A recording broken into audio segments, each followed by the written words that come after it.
qui a, pour moi, la régression, c'est au niveau de la liberté d'expression. La liberté d'expression. Et ça, moi, ça me fait peur. Ça me fait peur pour mes enfants.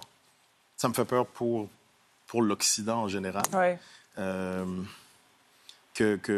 est de moins en moins libre. Et puis, on crée... Ce qui me fait peur, c'est qu'en ce moment, on nous divise à tous les niveaux. On divise les hommes et les femmes, les jeunes et les vieux, les riches et les pauvres. On ne fait que nous diviser partout. C'est la division au lieu de faire, OK, hey, l'inclusion, les franco, les anglo, on nous divise partout. Et je le vois depuis des années. Et ça aussi, ça me fait peur. Ouais. C'est intéressant. Ça m'inquiète. Je comprends. C'est intéressant que vous disiez ça parce que vous étiez de passage, on va se le dire, il y a quelques mois.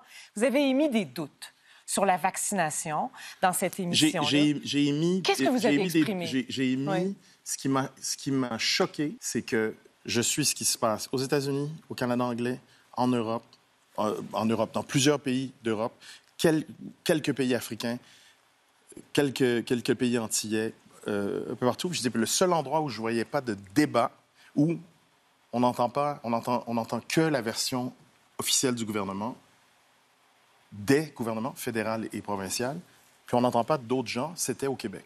Et ça aussi, ça m'inquiétait. Parce que quand j'allais, que ce soit en France, en Belgique, en Suisse, j'allumais la télé, je voyais des opinions divergentes.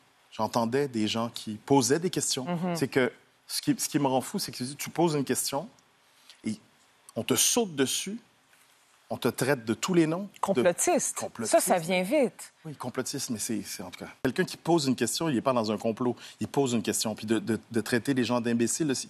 On pose une question. J'aimerais avoir des réponses sur ça. Est-ce que je peux avoir des réponses? Est-ce que vous pouvez faire venir quelqu'un qui ne pense pas exactement comme ce que disait Arruda, exemple? Oui. J'aimerais juste avoir ça, avoir justement un avis éclairé. C'est ce que j'ai dit exactement. Bien, dans vos médias sociaux, vous avez fait des publications aussi, où on a l'impression que vous remettiez en doute certaines mesures sanitaires, par exemple. On voit ici sur Twitter, les parents au restaurant...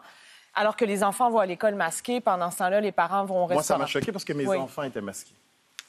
Et je trouvais ça horrible de masquer des enfants. C'est ce que je trouvais, je vais dire le mot, malhonnête de certains médias, de ne pas parler de ça, de ne pas parler de ce que les enfants vivaient dans les écoles. Moi, j'ai mon fils qui allait à l'école, qui me racontait de dire « Papa, tu ne sais pas ce que c'est ?» toute la journée de porter des masques, qu'on a des gens qui circulent, puis qui nous pointent du doigt, puis ils se sentent en prison. Mais il y a un danger de... Est-ce que Éric Duhem a récupéré la déclaration que vous avez faite, on va se le dire, par exemple? C'est vrai? Je ne sais pas. Ouais. Je ne suis pas au courant.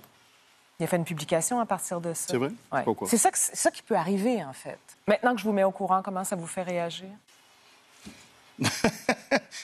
On est dans une démocratie. Ouais. Une démocratie.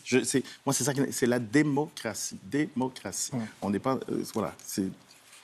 on doit pouvoir poser des questions, on doit pouvoir demander des comptes à ceux qui nous dirigent.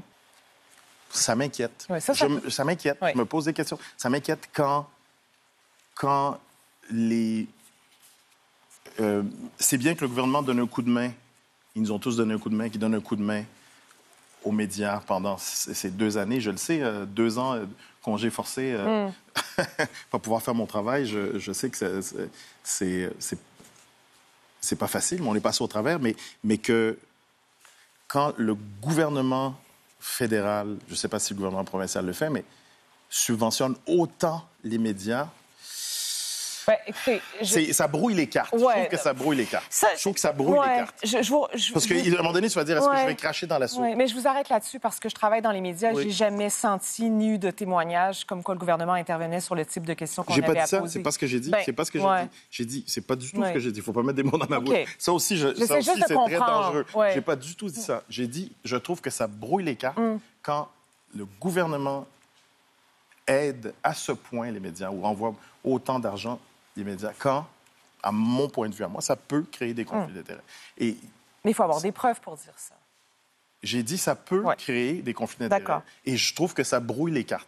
Qu'on donne de l'argent à ce point aux médias, que peut-être que certaines personnes vont dire, je ne vais pas cracher dans la soupe.